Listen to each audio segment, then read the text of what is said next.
ရှိတဲ့တန်ဖိုးထက်ကျနေတဲ့အချိန်ဥပမာကုမ္ပဏီတစ်ခုကအောင်မြင်နိုင်ခြေရှိတယ်ဒါပေမဲ့အကြောင်းအမျိုးမျိုးကြောင့်သူ့ရဲ့ value ကလောလောဆယ်မှာကျနေရပေါ့နော်အဓိကအပြင် investment ဘယ်နှမျိုးရှိလဲဆိုလို့ရှိရင်ဒါပေမဲ့အကြောင်းမျိုးမျိုးကြောင့် discount price တွေရောက်နေတာကိုကိုကရှာဖွေတွေးရှိတယ်ဆိုလို့ရှိရင် risk ဆိုလို့ရှိရင် low return ဖြစ်တယ်ပေါ့အားလုံးပဲမင်္ဂလာပါရှင်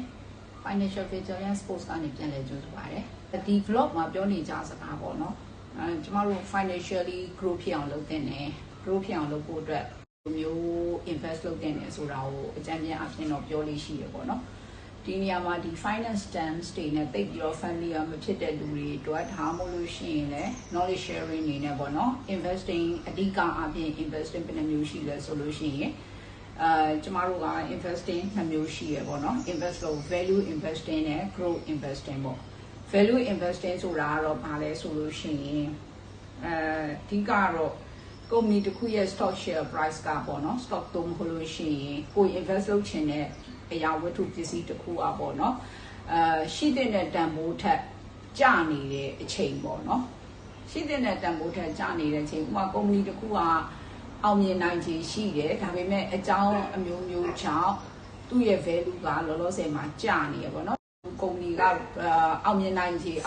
တဲ့ exposure ရှိတယ်လမ်းကြောင်းပေါ်မှာလည်းရှိတယ်ဒါပေမဲ့ rumors တစ်ခုကြောင့်မလို့သူ့ရဲ့ share price ကလောလောဆယ်မှာ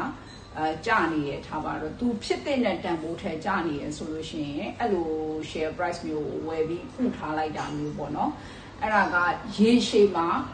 သူက group ဖြစ်နိုင်ခြေပြန်လဲ bounce back ဖြစ်နိုင်ခြေရှိတယ်ဆိုတာသိနေတဲ့အတွက်ကြောင့်လို့ဝယ်ပြီးဥထားလိုက်တဲ့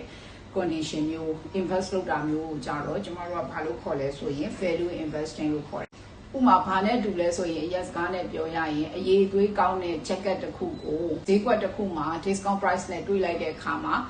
ဒီ jacket ကအမျိုးအစားကောင်းတယ်ဆိုတာကိုသိတယ်။ဒါမဲ့အကြောင်းမျိုးမျိုးကြောင့် discount price တွေရောက်နေတာကိုကိုကရှာဖွေတွေးရှိတယ်ဆိုလို့ရှိရင်ဒီ jacket ကို discount price နဲ့ဝယ်ထားလိုက်တာမျိုးပေါ့။အဓိကရည်ရွယ်ချက်ကတော့ long term investment လုပ်ဖို့အတွက်တန်ဖိုးကိုတည်နေရဲ့အတွက်ကြောင့်လို့ဒီဖြစ်တဲ့ဈေးထက်တန်နေရဆိုတာတည်တဲ့အတွက်ကြောင့်လို့ဝယ်ပြီးဥလိုက်တဲ့ဟာမျိုးပေါ့အဲ့ဒါကဒီလို investment ပုံစံကဘာလဲဆိုရင်ကျမတို့တည်နေ investment guru ဖြစ်တဲ့ Warren Buffett ရဲ့ investment strategy တစ်ခုဖြစ်တဲ့ Cigar investment style ပေါ့နော်သူကဒီဈေးအရန်ချိုချောင်းရတဲ့ investment တွေကိုလိုက်ပြီးတော့ဝယ်တဲ့ပုံစံမျိုးပေါ့အဲ့ဒါသူကဘာလဲမသိဘူးသူရဲ့ example ဒီ strategy ကို example ပေးခဲ့ဟိုကကျတော့ New York Times သတင်းစာပေါ့နော်အချိန်က Watergate အရှုပ်တော်ပုံလားမသိဘူးဖွင့်ချလိုက်တဲ့အတွက်ကြောင့်လို့သူက government နဲ့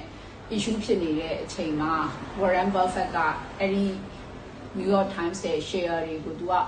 ဝယ်ပြီးတော့ဥထားလိုက်တာပေါ့နော်ပြီးတော့ဒီအရှုပ်တော်ကိုလည်းသူဝင်ပြီးတော့ဖြည့်ရှင်းပေးတဲ့အတွက်ကြောင့်မလို့ software တောက်ဖြစ်သွားတဲ့အချိန်မှာဒီသတင်းစာရဲ့ share price ကတဟုန်လို့တက်လာတော့သူအမြဲရလိုက်တယ်ပေါ့အဲ့ဒီ strategy မျိုးလို့ပြောချင်တာပေါ့ဒါမဲ့ဒီ company ရဲ့ share price ကရှိနေတဲ့ဈေးထက်ချိုးချောင်းဖြစ်နေတယ်ဆိုတာကိုလည်းကိုက investment strategy ကိုသေချာသိနေအောင်မှာပြီးဒီ company ရဲ့background လည်းသိစားသိနေဦးမှာဒီ company ရဲ့ background သိနေုံနဲ့မကဘဲနဲ့ exposure လည်းသိနေဦးမှာလုပ်လို့ရတဲ့ condition မျိုးပေါ့နော်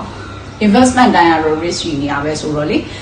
အဲ့တော့ number 2ကတော့ဘာလဲဆိုရင် growth investing မှာ growth investing ကကြတော့ဘယ်လိုဟာမျိုးလဲဆိုရင်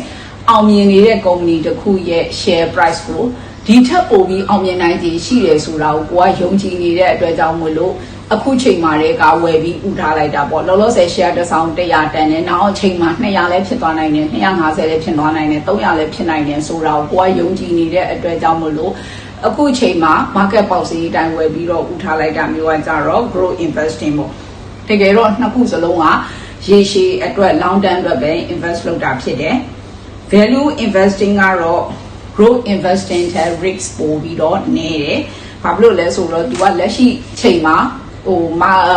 discount price နဲ့ရထားတာဖြစ်တယ်ပြီးတော့သူက long term ကိုရည်ရွယ်တယ်ပြီးတော့ stably growth ကိုရည်ရွယ်ပြီးတော့ invest လုပ်ထားတာဖြစ်တဲ့အတွက်ကြောင့် low risk နဲ့တယ်ထုံးစံတိုင်းပေါ့ low risk ဆိုလို့ရှိရင် low return ဖြစ်တယ်ပေါ့ဒါပေမဲ့သူက stable ဖြစ်တဲ့အတွက်ကြောင့်လို့ fluctuation နေတဲ့အတွက်ကြောင့်လို့ low risk ဖြစ်တယ်ဒါပေမဲ့growth investing တဲ့ဆိုင်လည်း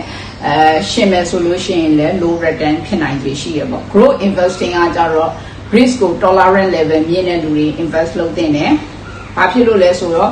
future မှာ innovation ရှိတယ်လို့သိနေတဲ့လူမျိုးပြီးရင် higher potential return ကိုလည်းလိုချင်တဲ့လူမျိုးက